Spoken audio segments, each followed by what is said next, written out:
And good afternoon. Welcome to the booth with Darren Todd on KDX AM 1590. Thank you for making us part of your day. I'm here with Jim Grebing, the Executive Director. Is that correct? That's correct. Executive Director of the Boot Hill Regional Planning Commission. Jim's very experienced in the area of economic development and planning. He's done numerous jobs and activities in that in the southeast Missouri and all over the Missouri area. So, first of all, welcome to the booth, Jim. I'm glad to be here. Thanks. And is it okay if I call you Jim? Absolutely. That's what everybody else does. So thank you. So, Jim, tell me a little bit about Jim Grebing. What is the background behind Jim Grebing? Well, I'm originally from Cape Girardeau and spent a good part of my life there in the community. And I graduated from Southeast Missouri State and then enjoyed doing newspaper things. And so I went to work for, started out working for Gary Rust when he owned one newspaper, the Bulletin Journal, and it was a 2-day-a-week paper, went to 3 days a week. I was the first sports editor and then wound up with Rust Communications for about 20 years and enjoyed my time with that in the newspaper. And then at some point I covered state government and politics for the Rust newspapers in southeast Missouri. So there became an opening for Secretary of State. A lady from Cape Girardeau, Becky Cook, was appointed to fill that position by Governor Carnahan. And after a little bit of discussion, I decided to go to Jefferson City to be her Director of Communications. So I was had that role in the Missouri Secretary of State's office for 6 years. And during the time she was in office, and great experience, a lot of a good opportunity to learned a lot of things, and got through that process. And when that ended, I went to the Missouri Department of Economic Development and served as Director of Communications and Marketing for almost 4 years. And then, those positions, I kind of serve at the pleasure of the person in the office. Right. So at some point, my time was done at DED. And so I looked for other opportunities and wound up going to the city of Herman. They had created a funding for a tourism position. So I spent 8 years as director of tourism and economic development for the city of Herman, a great community and a lot of great friends there. And in that role, I got active in some statewide tourism organizations and represented the city of Herman and at that time at the Merrimack Regional Planning Commission. So that was my first experience with all of that. So I had a good period of time there, and then I went back to the Department of Economic Development for 13 months to be one of the marketing managers at the Missouri Office of Trade and International Trade and Investment Office, and was looking for something else to do and go with, and an opportunity opened in Kennett. The Board of Public Works had decided to create a position for economic development and kind of help fill a void in the community and in the county. And so I interviewed and was hired for that position, and I was there for about 7 years, and great opportunity. The board was great to work with. I certainly enjoyed being in Kennett and all the things we got to work on and the challenges and opportunities that a job like economic development does.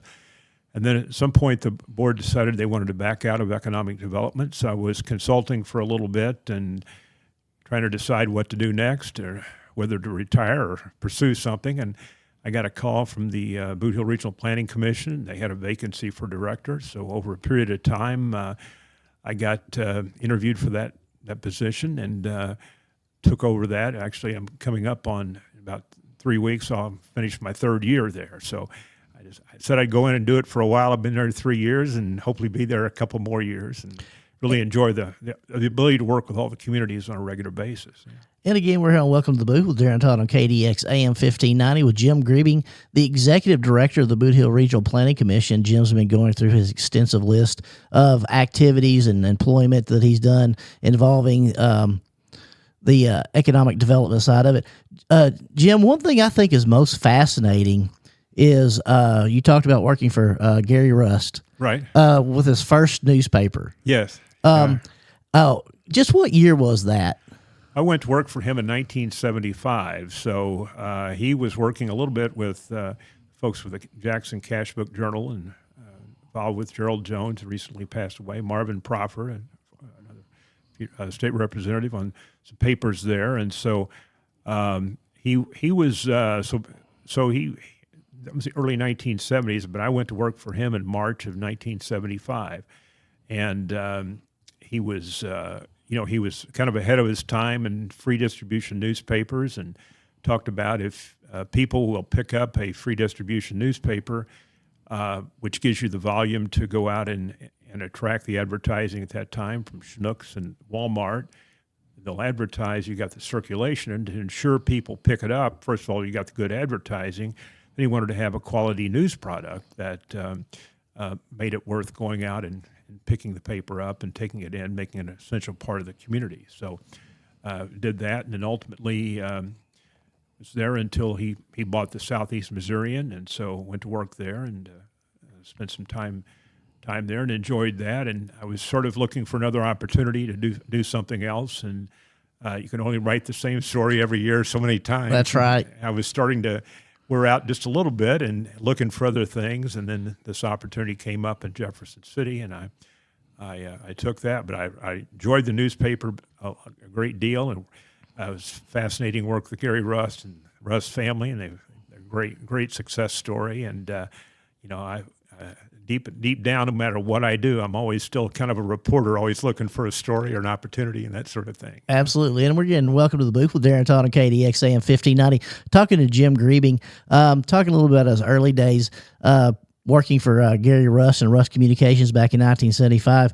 How long did you say you did that for? Did you work for the newspaper before? I was there for 20 years. So 20 years. Everything, yeah. And I know that this is going to be a difficult question to answer. How did the newspaper business change in 20 years from 75 until approximately 95 that you left? Well, the technology got better and better.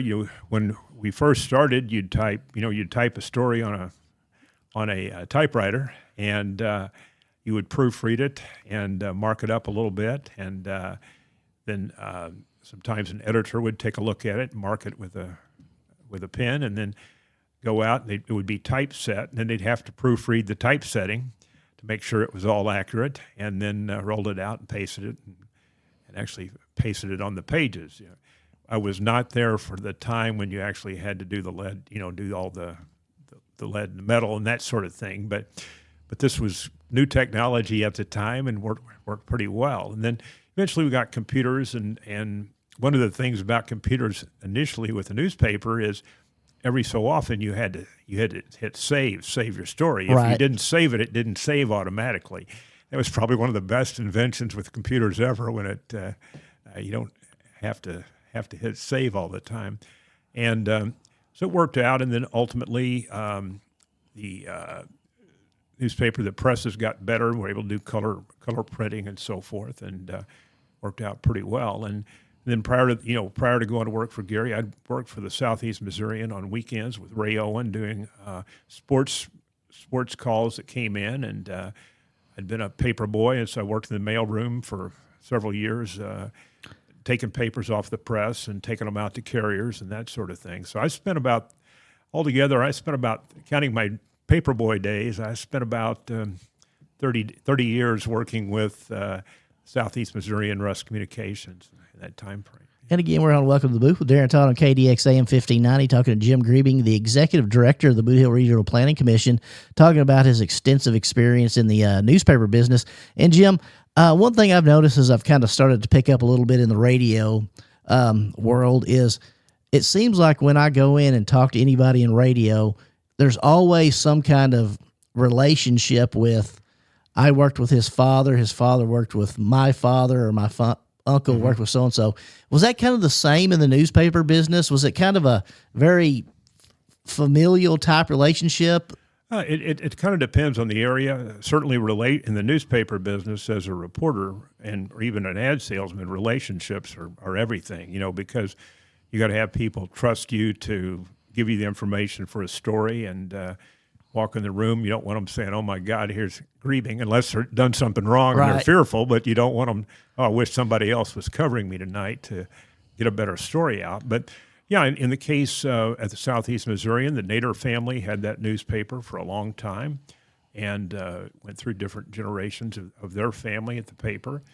And then Thompson newspaper chain bought it, and they didn't really buy newspapers to sell, but eventually they made the decision to sell the Southeast Missourian to Gary Rust, and then he had other papers in the area throughout Southeast Missouri and was picking those up and then expanded some in other states. And so, again, within the family, several members of his family are active with the newspaper.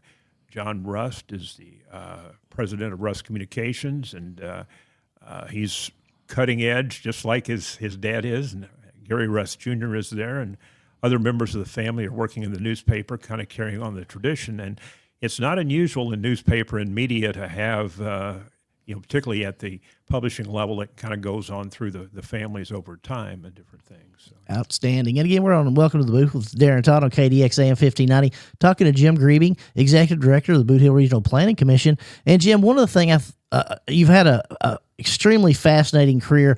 One of the things I think that would be most interesting, and I think would be, I hate to use this word, but it comes to my mind, a lot of fun, is when you got to work as communications directors for the Secretary of State in Becky Cook.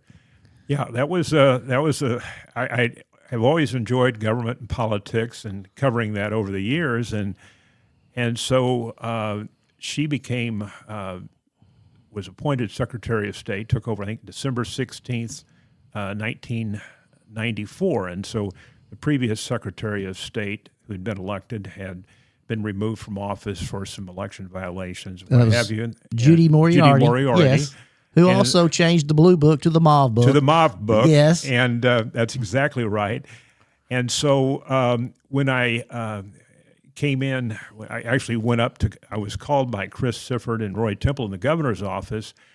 Night I'd just gotten back from a family trip, and I'd wrapped up a scout meeting, and they said, "You need to come to Jefferson City tomorrow morning." And I said, "I don't think so. I don't know." It's just, "We're going to make an announcement. I can't tell you what it is, but you will want to be here." So I cleared my schedule, and this was about 9:30 on a Thursday night, so I headed to Jefferson City, and I knew they were going to announce somebody as Secretary of State, and on the way up, as I went through my thought process, she seemed to have the connections potentially to have the job, and she was there, was sworn in the State Information Center. Judge Limbaugh administered the oath to her. And so that all went on, and so I was covering her in different times, and at some point, Chris Sifford, who was from Puxico in this area, was Governor Carnahan's communication director, approached me about being interested in working in state government, and I said, "Yeah, maybe sometime." And down the road, and I stepped out and came back to a press conference, and I was told Chris Sifford's looking for you. And he said, "You got an interview with Becky Cook in the State Information Center at 1 o'clock today, and go down there." So I had other things to do, but I went and talked about it. We talked through it. And for me, I lived in Cape Girardeau all my life, and it was kind of it was a traumatic experience, but it was had a lot of things going on in the community I was involved in, and ultimately it was a good decision to make. But yeah, just going into taking over a statewide office that had been very well run by Jim Kirkpatrick prior to that, and Roy Blunt, and kind of bringing that back,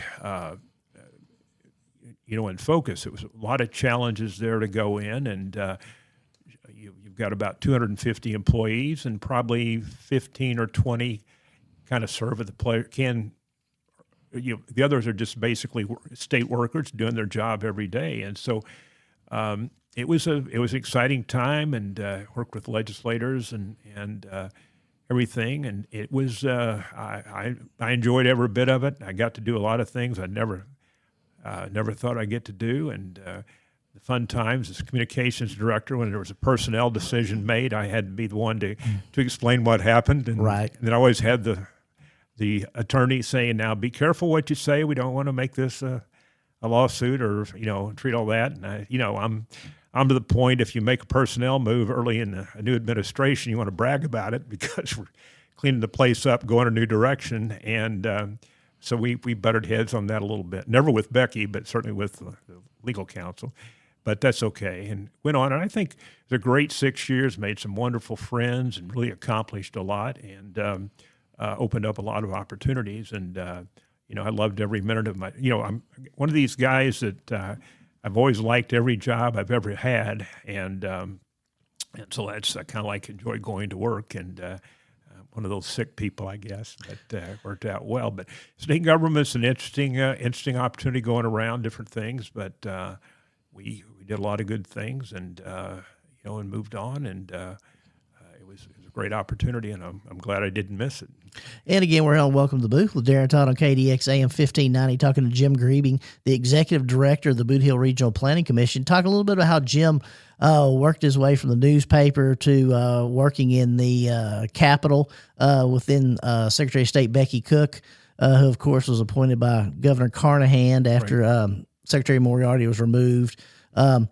So at some point, Jim, you then became the Director of Economic Development for the state of Missouri. Is that correct? Well, I was the Communications and Marketing Director, under Joe Driscoll. And that opportunity opened up, and so I went there, and that was a kind of an exciting job because the director of the department works for the governor, basically, is appointed by the governor.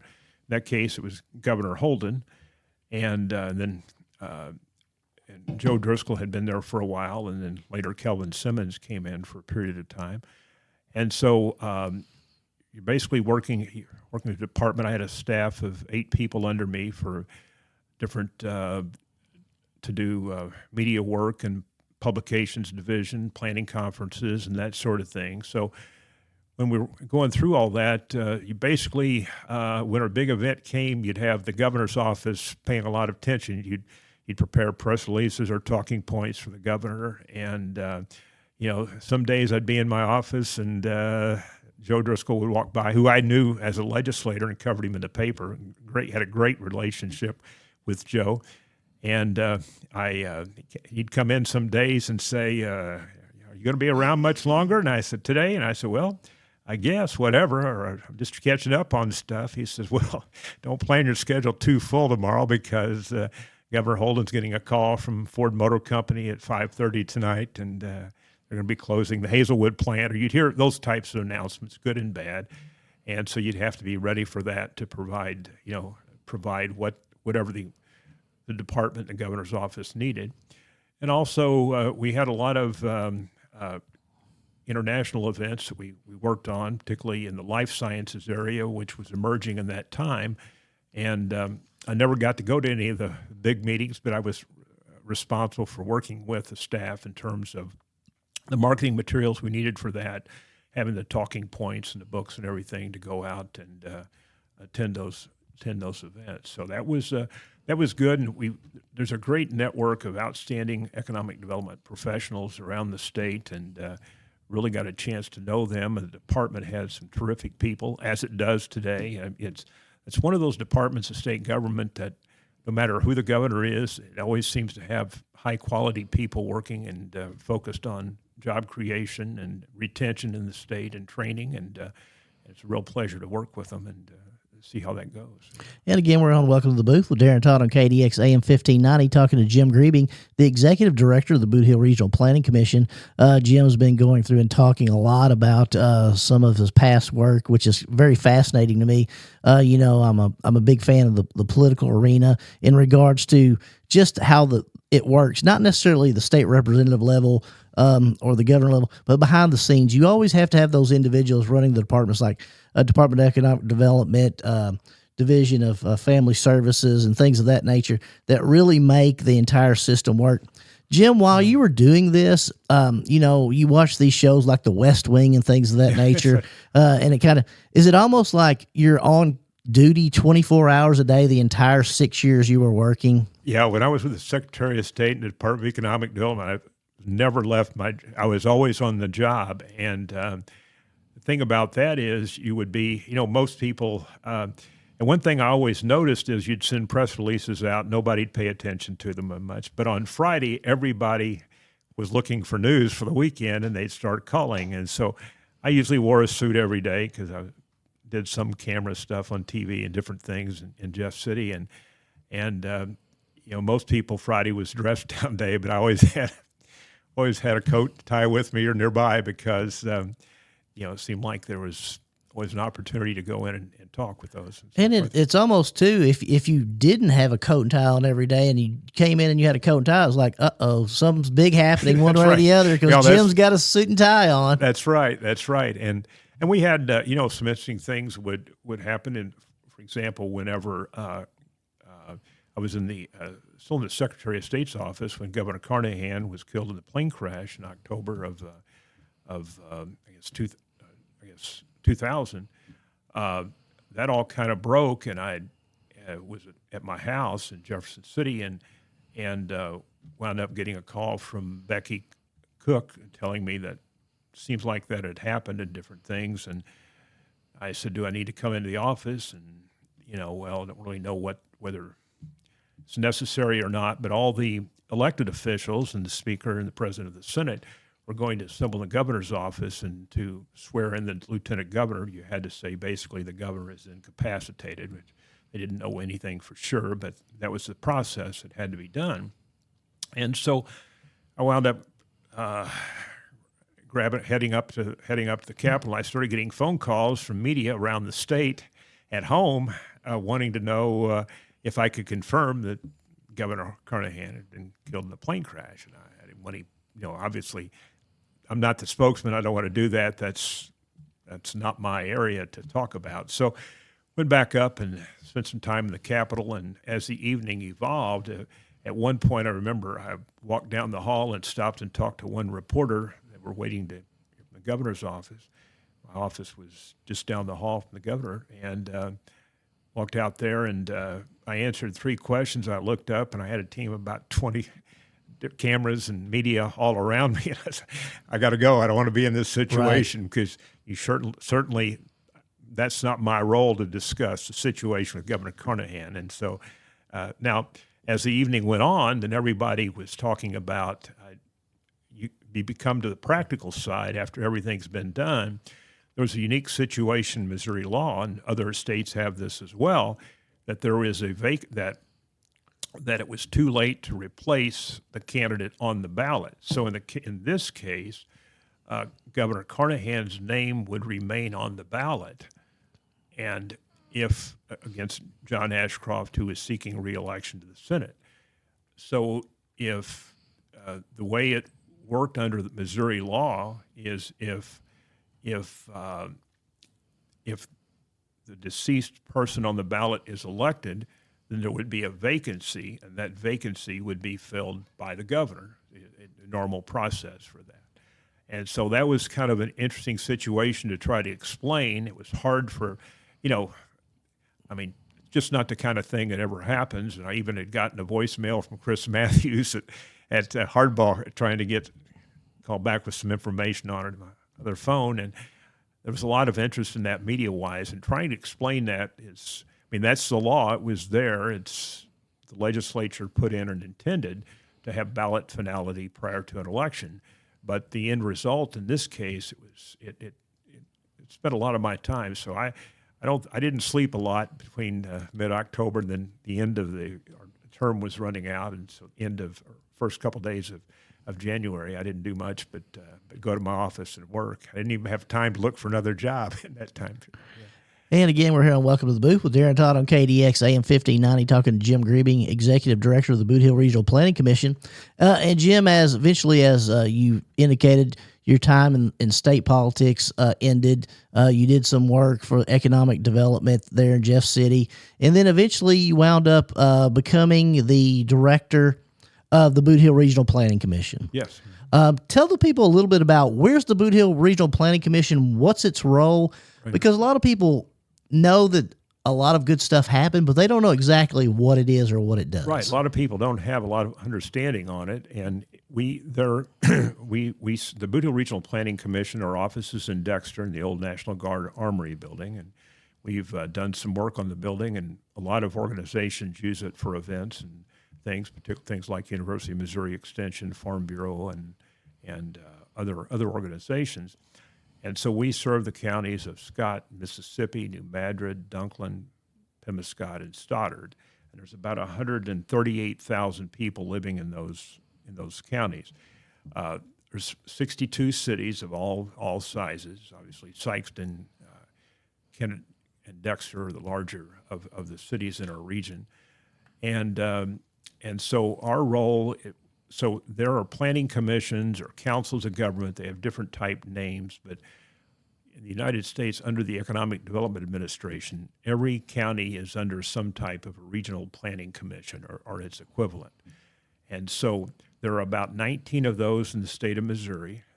There's 17 actually specifically within the state, and 2 that kind of overlap into other states. And so we meet on a monthly basis in Jefferson City as the Missouri Association of Councils of Government, MACOG. And so in that role, we work together. Our job is to assist cities and counties on just securing grants, with planning, trying to help them. Every community has needs, and trying to assist those in whatever way that we can.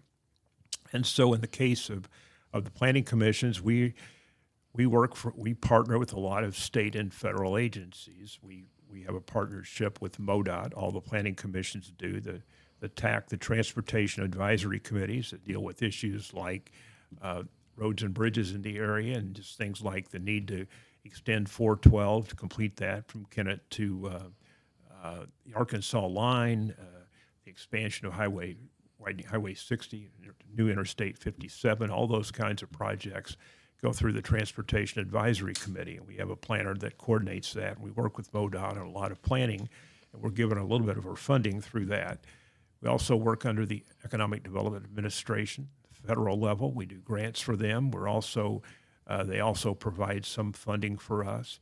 There's a Delta Regional Authority that's kind of unique to the communities along the Delta region of the Mississippi River.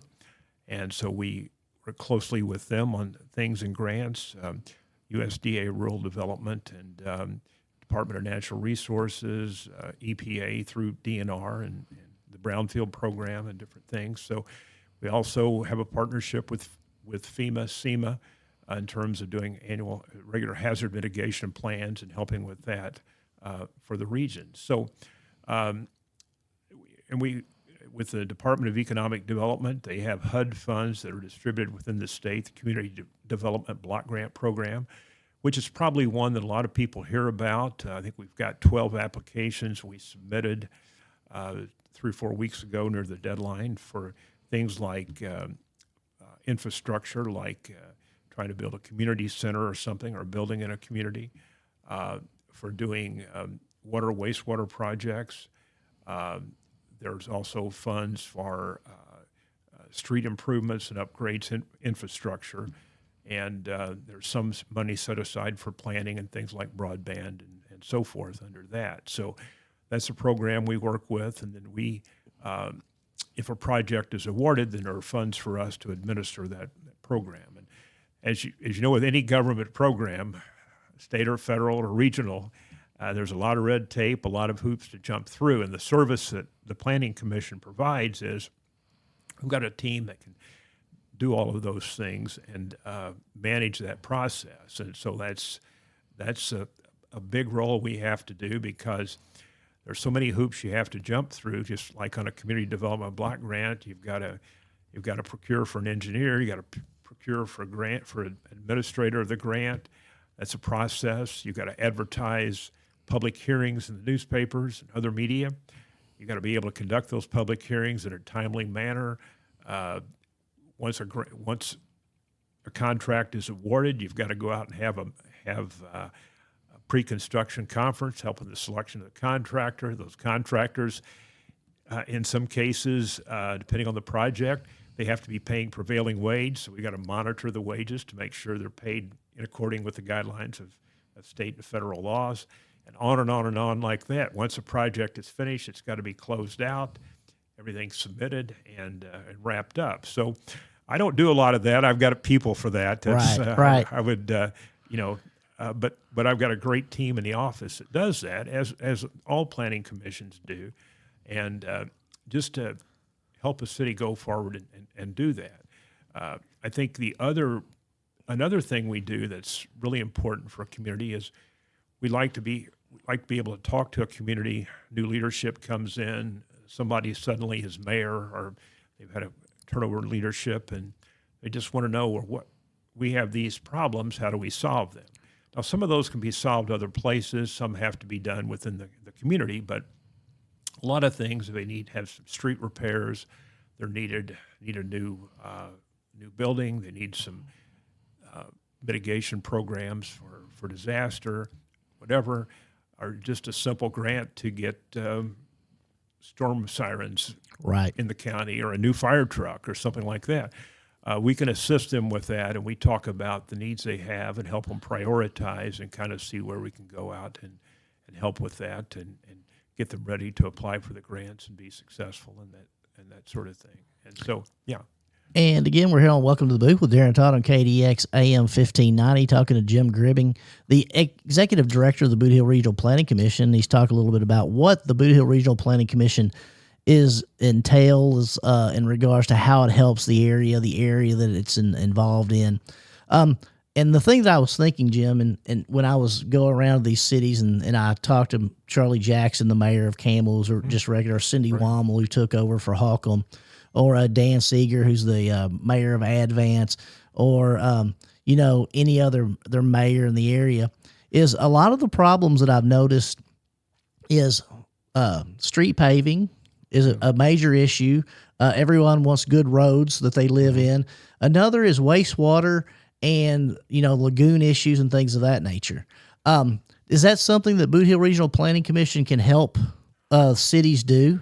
Yes, we do. In fact, and those projects, we got a number of cities we're working with on that right now, and they have to, going through that process is in every program you have to kind of do a preliminary engineering report that outlines the scope of a project, what the approximate cost is going to be, and before you apply for a grant, you have to have an engineer who says this is what needs to be done to address this problem. Complicating it even further is, in some cases, some grant programs, like the Community Development Block Grant Program, is not the primary financing arm for water or wastewater projects. You have to work with USDA Rural Development, DNR, other funding sources. And then you also have, at some point, to go in and do an evaluation of your rates, because they don't, and I think we'd all agree on this as taxpayers, but a governmental entity providing funding does not want to go in and subsidize the rates of individuals in a community for whatever the utility rates are. So they want to make sure that the rates that are being charged are fair and proper, and that this is not subsidizing the rates. And so we go through all those, so it's a long process, and then we'll often come in and say, okay, everybody that can fund is either not going to not be able to fund or does this amount. We see what the gap is. Then we work through CDBG, or in some cases also the Delta Regional Authority, which is a great resource for us in this area, and they come in and help with some of the funding. And so every project is it's a process. Nothing goes quickly, but we kind of do the value we bring, I guess, is to a new mayor or a council coming in, getting all these regulations are just overwhelming. But we do that on a regular basis. We've got a staff that's trained. I had 4 people in Jefferson City for training just a couple weeks ago on some of the programs that the state is offering, and so we're able to go in and do that and be helpful to them. And in some cases, you also have to be 50% low to moderate income, and so if you don't meet that threshold from the last census, you have to do you have to go out and do a survey, and we help with that sometimes to show that you qualify because with that program. And so it's just a whole barrage of things that have to be done. And at the end of the day, what we really do is, we've got a lot of challenges. Everybody's got challenges right now, and there's a lot of uncertainty. The federal system right now is some changes are going on in terms of funding sources, where the money's coming from, and so forth. And that's something we see, and we're like everybody else. We don't know exactly what the status of everything is, and we're stumbling around in the dark a little bit on some of those things. But our approach to that is, as a planning commission, and I think all the planning commissions in the state, we're not judging what happened on this program or that program. We still have needs. We still have opportunities we need to pursue. And so we look at whatever the playing field is now, whatever the programs are there, how do we go out and meet those needs? How do we find the program to meet those needs? And that's the challenge we have every day with that. And I think we're having good success. And it's always an exciting time. And again, we're on Welcome to the Booth with Darren Todd on KDX AM 1590, talking with Jim Grebing, the Executive Director of the Boot Hill Regional Planning Commission, who's been laying out some things in regards to the process. I know that at some point in my past, I was a city attorney for numerous towns involving some of these grants and doing some wastewater projects. And the one thing that I think that unfortunately our generation now has gotten into is we need immediate response time, and we need something immediately done when we have a crisis. Mm-hmm.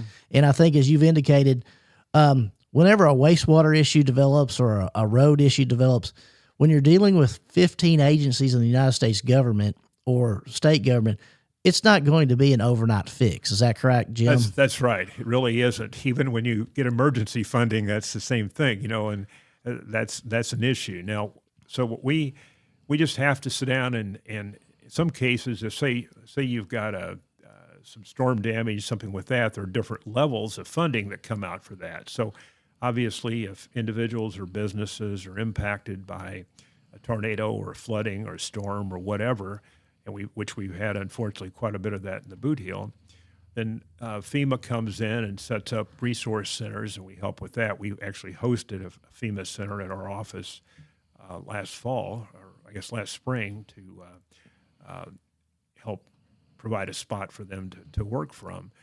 But beyond that, then once they get the short-term issues taken care of, then there's also disaster funds that will come out in the future based on a county that suffered from a disaster, so they could go in and try to do some longer-term either mitigation to keep something from happening again that would require money to fix from the government, or else address issues that are there that so a future storm may not be quite as devastating to that. Right. And so we've got some of those right now we're working on, as we talked about, looking at alternative funding. Project we thought we might be able to fund with FEMA, a couple projects, which that agency is kind of on a hold right now with some of at least the program we were working with.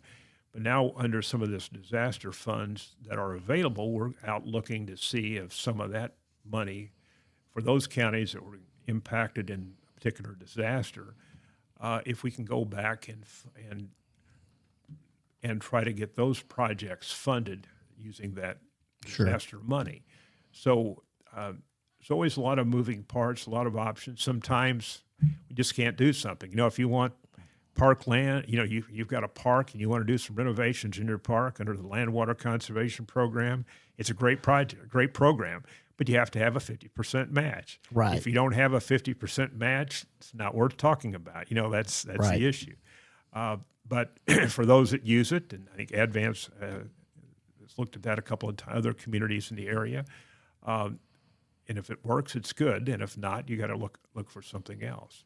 And again, we're welcome to the booth with Darren Todd on KDX AM 1590, talking to the Executive Director of the Boot Hill Regional Planning Commission, Jim Grebing, talking a lot about the Boot Hill Regional Planning Commission, what it does for the area, some of the ways it's helped here in the immediate region in regards to wastewater projects, road paving, just general benefits to the cities that's involved in the program.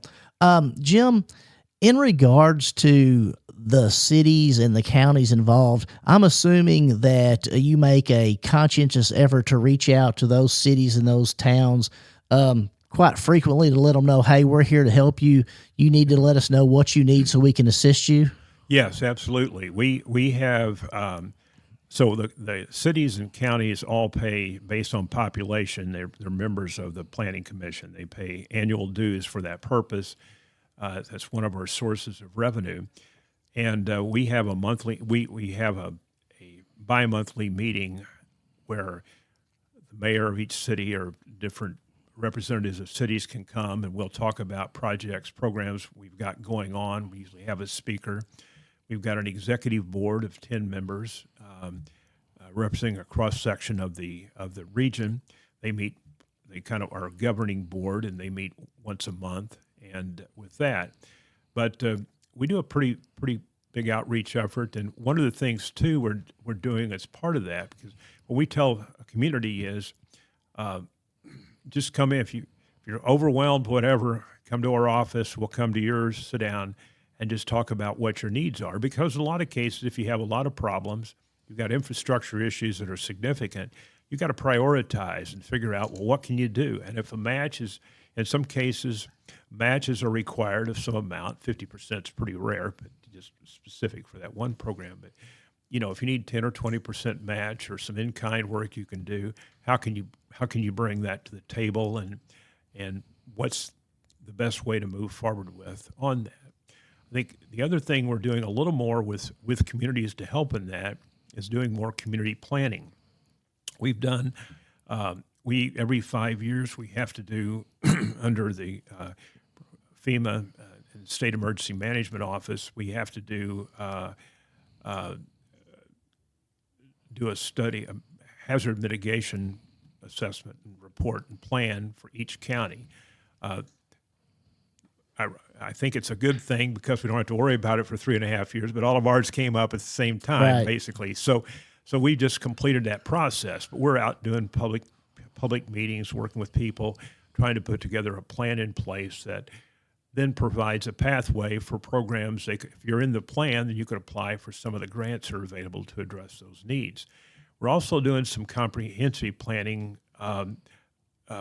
strategic planning for communities in the area. We're trying to do more of that this year. We've got some funds set aside to go out to some of our communities, and Delta Regional Authority also has a program for this where we're trying to do some community plans. Obviously, the best way to, funding follows planning. If you don't have a plan, you're not going to be able to get funding and so forth. And so that's kind of an approach we're taking. We've got a pretty good planning team in our office. We're trying to increase that with another person to come in to help with that process and help a small town get their priorities organized, just action items and how to proceed.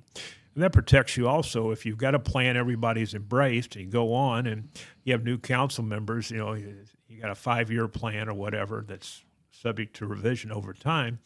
You say, yeah, why are we doing this? Why don't we do that? Well, it's in our plan. It gives you a little bit of cover. And I certainly use that in tourism when they ask, why are you doing this tourism expenditure? It's in the plan you guys approved, or Board of Public Works here. It's in the plan. And that's a good way to proceed and kind of keeps everybody focused. So we're doing a lot more of that. And even on a regional basis, under the Economic Development Administration, every region has to do what they call a comprehensive economic development strategy every 5 years. They call it the SEDS plan.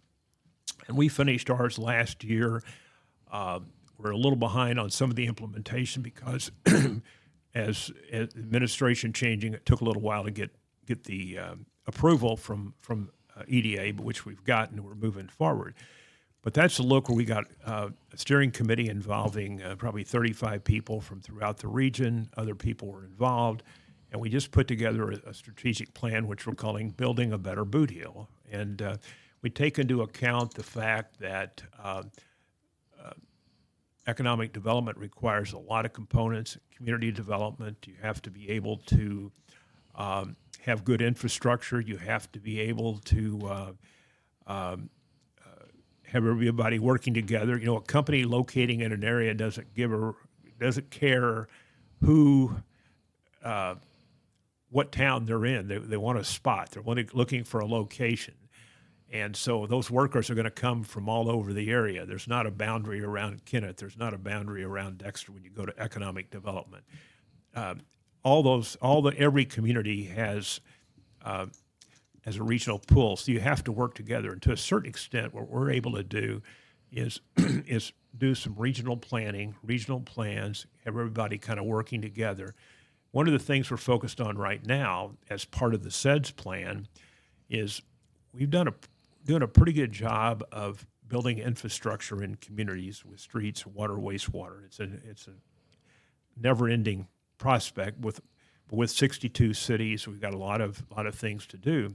But one of the things, the area of infrastructure we've not really invested in over the past several years, maybe decades, is in most, except with some exceptions, but most communities, there's not been an infusion of single-family housing infrastructure. And so we're focused right now with trying to do some special studies on that, special funding we're trying to implement to go out and go into communities. And again, it has to be kind of a list that a community can sort through, because every community is different. Some have lots banked they can go in and have houses built on. Some don't have anything. So we have to do a general plan that becomes kind of a list for everybody to work through. And we're looking at trying to do more, call it workforce housing, first-generation home ownership, all those kinds of things. And so our priority is to focus on more places, workforce housing for people to live. And we think we're having some success with that on our planning stages. We're excited about that. And at the end of the day, the key to being the Boot Hill growing, leveling off, ending our decline, every rural area has similar problems. We're not all that unique on that, but turning the tide and getting more businesses here and so forth, we need heads and beds. Right. So when people go to, that's a tourism phrase that works pretty well, because if somebody's sleeping in your town overnight on a tourism visit, they're going to spend a lot more money than if they drop by for the day. But the same thing, same heads and beds principle applies to economic development and community development. If you have people living in a community, they may be driving to Arkansas to go to work or wherever, moving around the region. But as long as they're living in that community, you've got a stable community, people living there. You've got whatever businesses you can sustain in today's world with that, physical businesses. And then you've got people in an area. If a company wants to come and locate in an area, they know they've got a pool of individuals who are living in the region that potentially they could hire by paying good wages, a good opportunity. Or at some point, the workers that are driving 40 miles a day to go to work somewhere, they may be making good wages, but as their children get older, the drive gets a little wearing down, and they want to be home earlier and all that sort of thing. Then you go out and look, and so they would potentially entertain another job opportunity if it's there. And so I think that's something we're really focused on, and we think livable communities where people want to live, and it's a big challenge, a lot of opportunities, and we do planning on those. We have to understand that if people in Kennett are concerned about I wish J.C. Penney would be on the town square again. That's not going to happen. That's gone. That's over with. Small communities aren't going to have grocery stores. We're seeing some unfortunate closings of grocery stores in Clarkton and Bernie and other places around the area. Arbor, yeah, all those things are going on, and that's the way that's unfortunate, but they're not likely to come back, and so you have to focus on how to get them access to groceries, transportation, other issues. But the key is being able to be realistic about what your community is like today, working more on a regional basis. And in many of these communities, the staple part of a lot of communities we've worked with and in trying to do some community cleanup on some smaller communities in the area is the factor that provides some pretty good stability and good buildings is churches are still pretty strong in some of these communities. The members may actually be living in other communities nearby, but they grew up in that church. That's still their church home. They've usually got some type of a park. They've got some type of a building for city hall or whatever. They've also got the opportunities where if some vacant lots, infrastructure there, or if there are houses that need to be demolished, there are grant programs that can be secured for that to help with demolition, and new houses can be built in a community.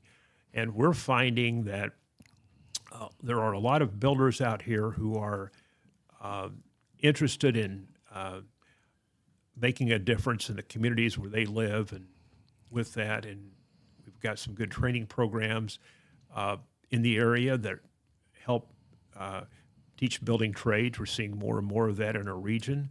That's a good way because that helps provide a workforce for a contractor who's coming in and wanting to come in and do some of these projects. And again, we're here. Welcome to the booth with Darren Todd on KDX AM 1590, talking to Jim Grebing, the Executive Director of the Boot Hill Regional Planning Commission, a little bit about the entire overall picture of what the Boot Hill Regional Planning Commission is looking to do in the area. Jim, as we're winding down here with about, 5 or so minutes, you indicated there's a lot of studies that have been prepared by your group there at the Boot Hill Regional Planning Commission. If we wanted to look at those, is there a website or something that we could do to go and pull those up, or how would we do that? It's bootrpc.com. Bootrpc.com. Yeah. And all those studies and things that you've laid out? They should be there. Yes, absolutely. Our transportation, we do an annual transportation report. We have some of the MoDOT things listed on there. We also have hazard mitigation plans. We also would have our detailed SEDS plan is on there, and some other things that we have as well. So yeah, we're in the process. One of the things we're doing as a result of the SEDS plan is we're redoing our website. We're going through that process right now. Believe so things me, are back and forth. I'm very familiar with redoing a right. website. That's one I agree 100% on that. So whenever they came in about how to build a better Boot Hill, the people on the committee thought it was a good idea to build a better planning commission too. And so we got some which we did not take offense to, by the way, but we're doing some things to try to get a better message out and the information individuals need, make it easier to find. So we're going through that right now as well. And again, we're here on Welcome to the Booth with Darren Todd on KDX AM 1590, talking to Jim Grebing, Executive Director of the Boot Hill Regional Planning Commission, talking about how you can find the information, the studies, the things that they're all working for. Jim, kind of tell me in a few minutes, how many people do you have working for you? We've got nine people, 6 full-time and 3 part-time right now. And the part-time one is maybe 3/4 time, manages a solid waste program we have in the area. And I've got 2 part-times that assist with planning and some other things, other grants with that. We're in the process of trying to add another person. We're looking for another full-time person to come on, and may add one more beyond that. Staffing, one of those things that the challenges with staffing, you want to have enough staff, but you can't have too much staff, so forth. And in certain cases, we've got a couple projects that have some funding with them to help cover the cost of a person. So as we start doing something with a plan we have on the Brownfield Cleanup Program, a grant we received for that, and some things like that, some of the funding that goes with that will require us to provide the opportunity for us to hire additional people to assist with that program and expand what we're able to do in our area. So that's. And again, we're here on Welcome to the Booth with Darren Todd on KDX AM 1590, talking to Jim Grebing, the Executive Director of the Boot Hill Planning Commission. Jim, is there a phone number if someone in the community just has a general question? Could they reach out and just talk to you, or do they have to go through their counsel? How does that work? Well, typically, the phone number we have is 573-614-5178. There's a directory right there. My extension's 109. But and typically we don't often work with individuals in the community. We basically we work through the cities and the counties. Now we do help some nonprofits that have issues. We do a lot of pro bono work to help improve communities in that way, and we also have through the Planning Commission, the Boot Hill Regional Community Foundation, which is an affiliate of the Community Foundation of the Ozarks, and we're one of 4 planning commissions in the state that have a foundation, but.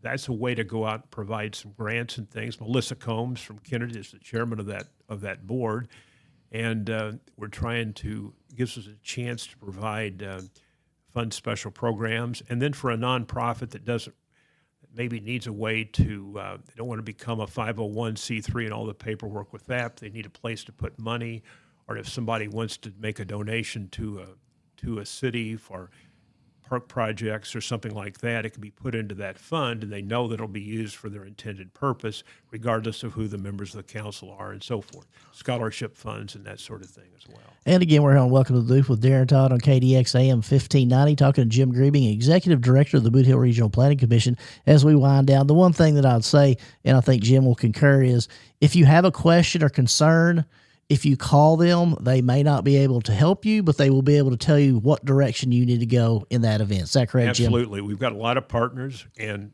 people sometimes call, they want to try to start a business, and we've got contacts at the Small Business Development Center. And so, if they have an issue or something they just want to check on, feel free to call. Or shoot us an email at info@bootrpc.com, and we'll be glad to respond and try to point you in the right direction. Yes. And again, we're Darren Todd on Welcome to the Booth, KDX AM 1590. Been talking to Jim Grebing, Executive Director of the Boot Hill Regional Planning Commission. And on behalf of my producer, Maureen Johnson, my executive producer, Evan Todd, I'd like to thank you for making us part of your day. I hope you have a great afternoon and a better tomorrow.